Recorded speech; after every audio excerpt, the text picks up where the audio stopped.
Kaixo, ongi etorria, banaketa proportzionalak nola egiten diren ikusiko dugu.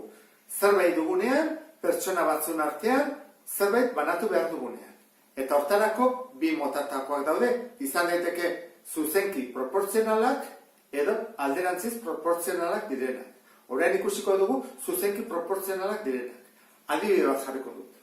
Pentsa ezagun, 3 langileen artean 540 euro lortu dituztenez, bakoitzak egindako lan orduekiko zati zuzenki proportzionalean banatu nahi dituztena. Orduan, Idoiak 8 ordu, Manesek 10 ordu eta Iraiak 12 ordu egin badituzte, zenbat euro dagokio bakoitzari. Horrek esan nahi du. Idoiak egin baditu 8 ordu, Manesek 10 ordu eta Iraiak 12 ordu, nahi dute banatu 540 euro, baina orduen arabera, ordu gehien egin duenak, euro gehiago lortzeko, zuzenki proportzionala. Eta hori nola egiten da? Eskema hau jarraitu ez. Zer esan nahi du honek? ABC, 3 pertsona daudela, edo izan edezke 2 pertsona bakarrik, A eta B, edo 4 pertsona, A, B, C, D. Zer egiten da? Jartzen da. N da, zer banatu nahi dugun? Euroak, edo txamponak, edo abar.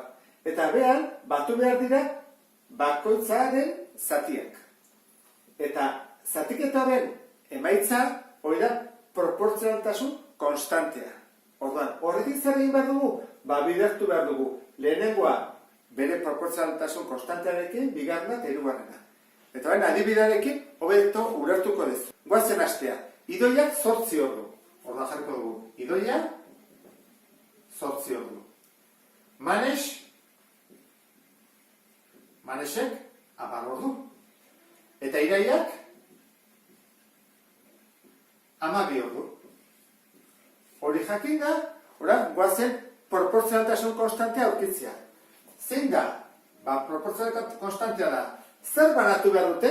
540 euro.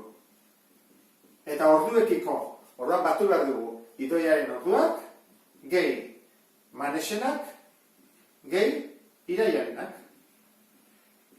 540 zati, 8 gehi 10, 18, gehi 12, 30.